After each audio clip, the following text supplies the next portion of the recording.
Catching up with Chrissy. Come catch a vibe. Catching up with Chrissy. Catching up. Unlimited passion is what's attracting us. Pull up a seat at the table, come unpack with us.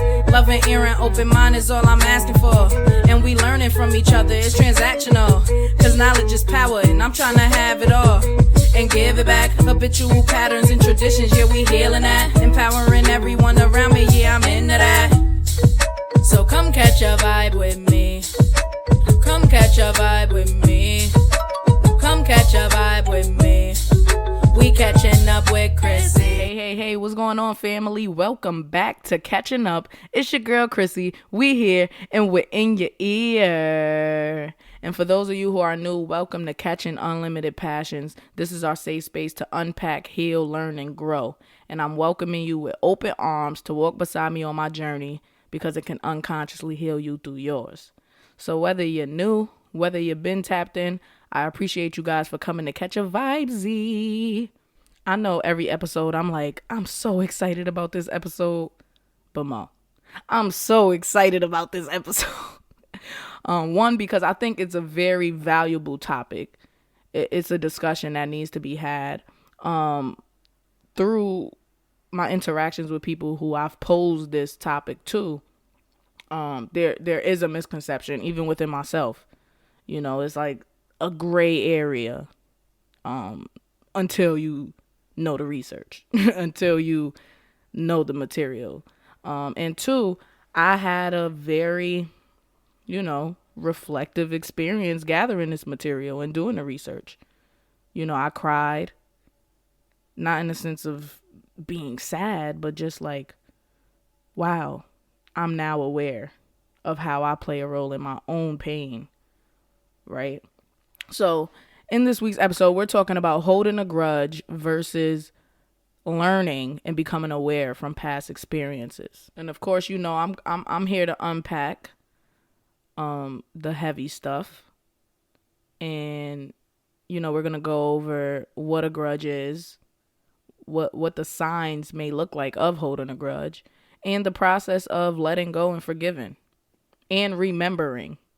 Not holding a grudge, remembering without ill will. So we're going to get right into it. I'll catch you guys on the other side, you heard? We catching up with Chrissy.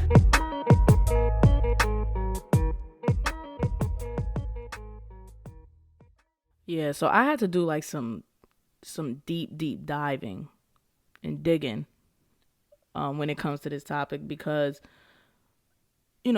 when you define grudge and what I saw online from like the casual search, it said something along the lines of like unwilling to allow something. And I think that's pretty like gray and broad because that can kind of be the same definition for a boundary, right? When you're setting up a boundary, you're unwilling to allow some things. But the distinct difference is that a grudge is a form of punishment, whereas a boundary is a form of protection.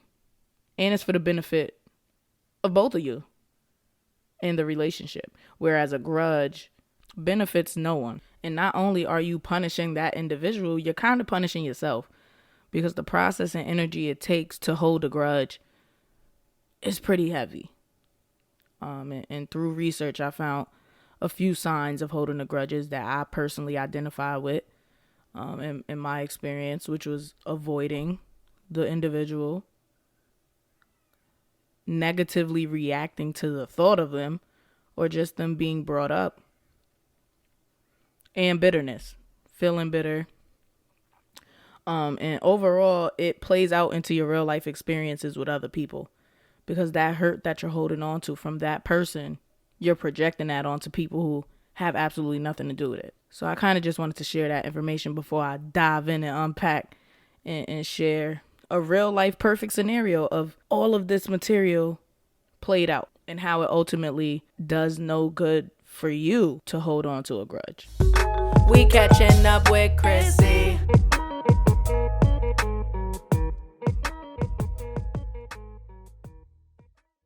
So I'm getting ready to spill some tea. And I'm only saying that because it's related to family. So it's like, you know, I don't know. But I think it's even more courageous to share this experience of a relationship that I hold very dear to my heart, which is with my father. And, you know, I'm growing through what I'm going through. And I think it's even more important to use an example that's related to family as it relates to this topic. Because in my opinion, it's way more challenging going through the grudge and forgiving process with family than with friends or other people, period. And expectations play a role into that. But 100% to each his own. That's just my personal experience with what I know and what I've encountered. So just a little background, like general information. So me and my dad, like I'm daddy's little girl.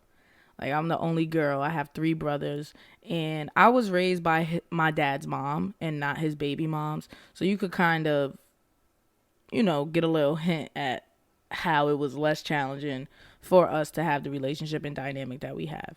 So boom, my dad went away when I was 18, and last year I believe he came home. And during this process, I was always in contact like with my brothers. Like I'm very close to my brothers. So like we was always talking about like our experiences with our father, you know, what we was expecting from him when he came home. You know, like we was going to see each other more. We was going to be together more. We was going to be a family, right? Then my brothers, you know, they started sharing their experiences with my father from their perspective. And I was always the one that like they felt, you know, didn't really understand or couldn't relate to because our dynamic was different. But at the same time, like I knew exactly what my siblings felt. I just think because of our dynamic, I gave my dad a lot of grace. So also around this time, that's when I first started watching Eon Fix My Life. And it was this one episode with this family, and the kids was like spazzing about the dad. Like, you know, like all he cares about is like what he buys us, and all he cares about is providing for us financially. It was hitting. This episode was wild. And in this episode, like they sat down with their dad. Iyanla had them sit down and was like, you failed me as a dad because you're not there for me in the way that I need you to be. So me being little Chrissy, thinking I'm top social worker in the master's program, because my dad came home like I think the month I started grad school. So, you know, I'm thinking I'm top social worker. I'm ready to stand tall. I'm ready to be brave. So I had this conversation with my dad. I'm like, yo, you failed me. You know, you gave us what you thought we needed because of your experience with your dad. And we don't need that. We need you to be emotionally there for us. And my dad was like, you know, like I gave you guys what I could with what I had. And I don't regret anything. And another form of holding a grudge is you play a scenario and story over and over in your head, and you hold tight onto that emotion associated with it. So for me, I held on to the I don't regret anything. I held on to that. I replayed that in my head over and over and over and over and over again. Setup number 1 was even having an expectation heading into the conversation. That's what I didn't prepare myself for. What response could have came with it. And if I could say I prepared myself, I prepare myself on an optimistic level. Like my dad is going to say, he's going to acknowledge my pain, and he's going to ask what we can do to move forward. But he didn't. He said he doesn't regret anything. If we wanted $10, he going to give us 20. And it's like, we could be asking for a hug and you give us 20. Like, you know, that's the point I was trying to make. And I think I was too busy trying to get him to see my pain and understand my perspective that I became frustrated when he didn't understand. So, boom, I held on to that. I was hurt. And instead of sitting with it and acknowledging that I'm hurt, I held onto and chose anger and a grudge instead. So I did go out of my way to be avoidant. I was negatively reacting to him being brought up or the thought of him in therapy. And I was feeling bitter because I was having conversations with my brothers and they like, yo, yeah, I talked to dad today. And in my head, I'm like, yo, but I came to him on behalf of all of us, thinking I was playing like this rescuer role, right? And it's this book my therapist gave me called The Power of Ted, the empowerment dynamic. But before they get into the empowerment dynamic, they talk about this drama triangle, where there's a persecutor, victim, and rescuer. And it's a never-ending cycle. As long as you in the triangle, you gonna be a persecutor, a victim, and a rescuer. It doesn't matter. You're in the triangle, period. But I was still holding on to a grudge and being bitter because I do want to talk to my dad deep down. I do want the relationship with my dad. So now I'm projecting that onto everybody. As soon as he's getting brought up, I don't care. I'm making Facebook statuses like public service announcement, don't update me on my dad, don't talk to my dad about me, period. Like I took it that far. And all I was doing was hurting myself more and damaging the relationship more. We catching up with Chrissy.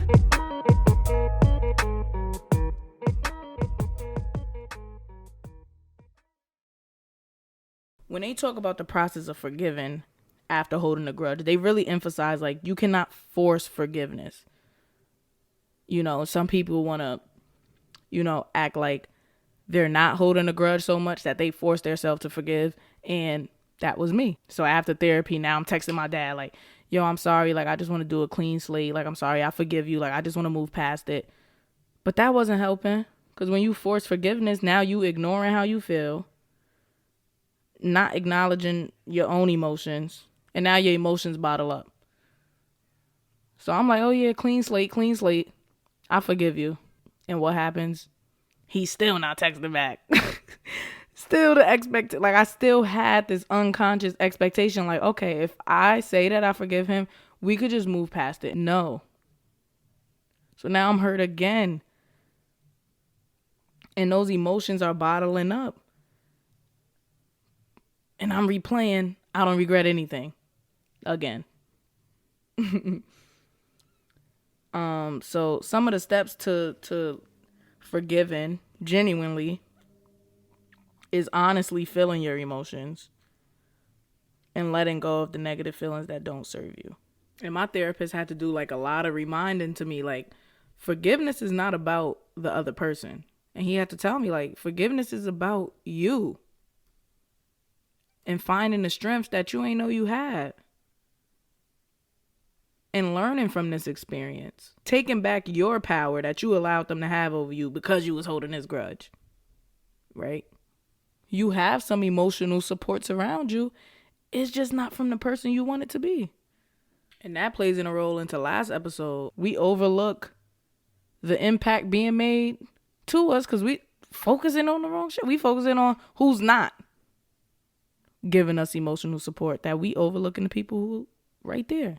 And through the research and through the information, they shared that forgiveness is a process. And I think that's very important to highlight.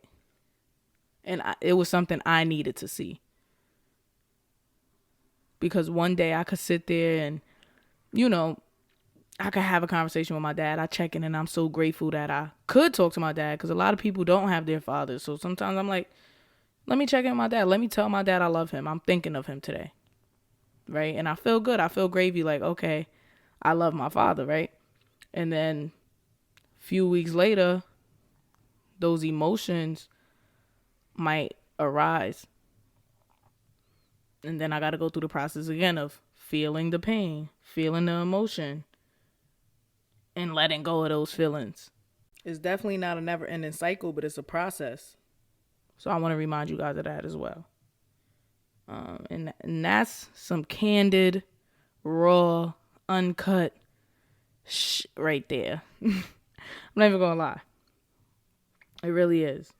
And that's how once you forgive, once you let go, you can remember your experience without ill will. You're remembering what you learned through that process and the strength that you gained from growing through that experience.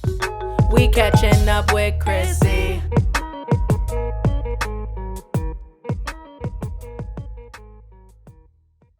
Yeah. So thank you guys for allowing me to unpack that heavy stuff. I'm definitely no expert in this. Like I mentioned, I had a very reflective experience in gathering the information. It was supposed to be like, just really like, yo, what's the difference between a grudge and forgiveness or remembering?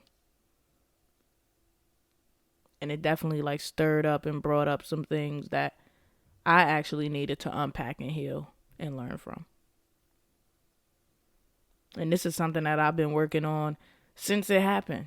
So that just, represents that forgiveness is definitely a process, and acceptance is definitely big in this situation. So just a quick summary. Grudge is a form of punishment, and it's a protective defense mechanism to not be vulnerable, which is one of the most beautiful things and strongest things you can be is vulnerable, right? And forgiving and setting those boundaries is a form of protection for your benefit and taking your power back that you allowed this person to have because of the grudge you was holding. So I just want to emphasize that this whole process is about you. So however that looks like for you is for you, right? Just keep that in mind and know that it's a process. But thank you guys for tuning in. Thank you guys for coming to catch a heavy vibe. Be sure to subscribe if you want to hear more on whatever platform it is that you're listening on. It's your girl, but it's definitely your world. So you choose. I just want to make sure you're notified and get that ding, ding, ding whenever episode drops. You can also follow me on Facebook, actually, at Catchin U.P Chrissy. But you can follow me on Instagram as well at CatchinUp_Chrissy. The details will be in the description box below. I love you and take care.